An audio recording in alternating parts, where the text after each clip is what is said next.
Hello, you're watching New Vision TV News with me, Ruthina Seja. We come to you from the New Vision newsroom. We're going to look at the news around Uganda, the news around East Africa and around the world. And later in the bulletin, we will have a look at our Daily Pal of Africa series. And in the special report today, we'll look at how we lose forests to the kitchen.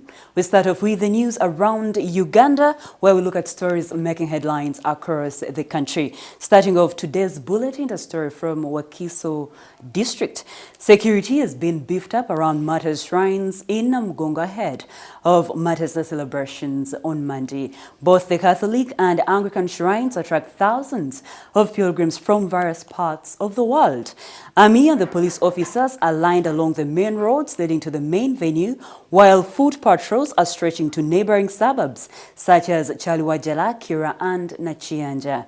By this morning, several pilgrims who braved long treks from far areas such as Kenya, DR Congo, Ntungam, Nebi, Kamuli had arrived.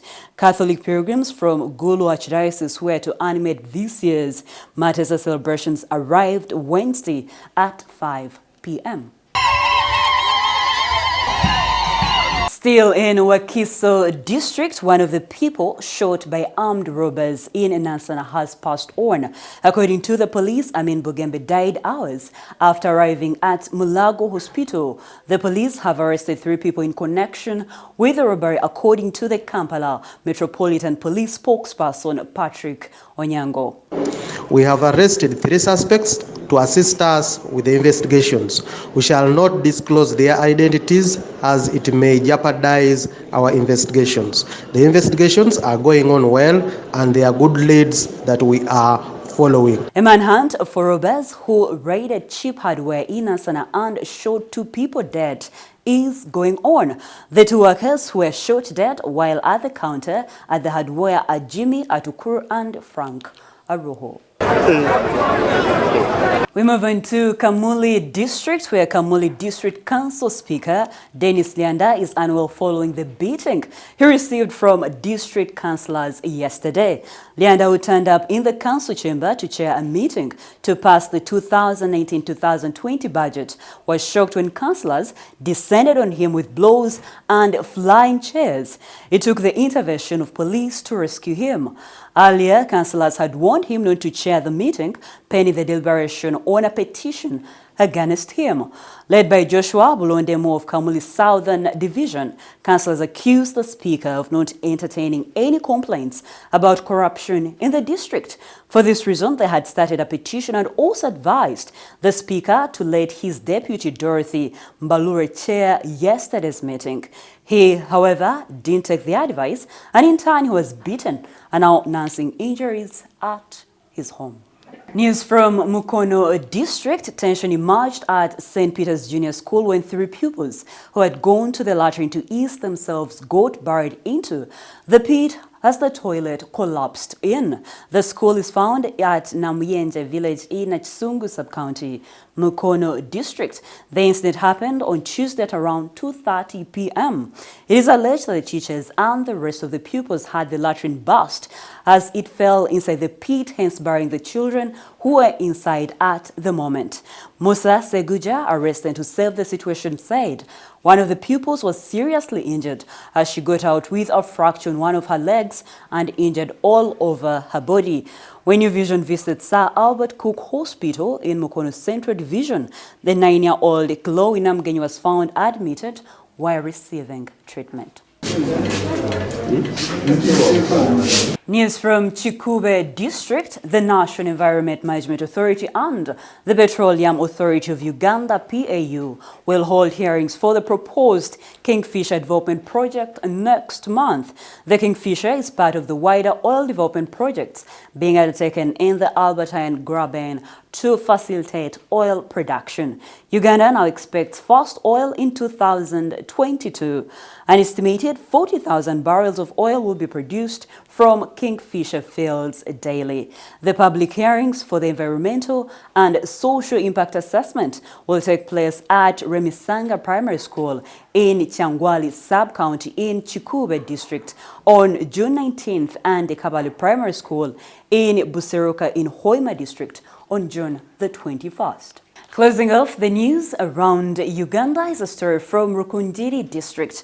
3 people are to spend 32 years in jail after they were found guilty of murder. Then Tumuhimbise, Savinat Kun and Alex Tukamhewa on May 1st, 2017 in Ranegosel, Bugangari sub-county murdered their friend Gilbert Tohangirinda after they failed to agree on how to share money they had earned from the sale of stolen coffee. Justice Moses Kaziwe Kawumi sentenced the trio despite pleas from their lawyer Jonathan Bwai for a lesser sentence. Still in Rukungiri district, a fire outbreak this afternoon left residents in tears after property worth millions went up in flames. The cause of the fire has not yet been established. Eyewitnesses said the fire gutted a milling factory next to Meme station at Rabanyabu Rukungiri before spreading to a welding workshop. Plumes of smoke could be seen from the outskirts of the town, and people rushed to the scene to witness.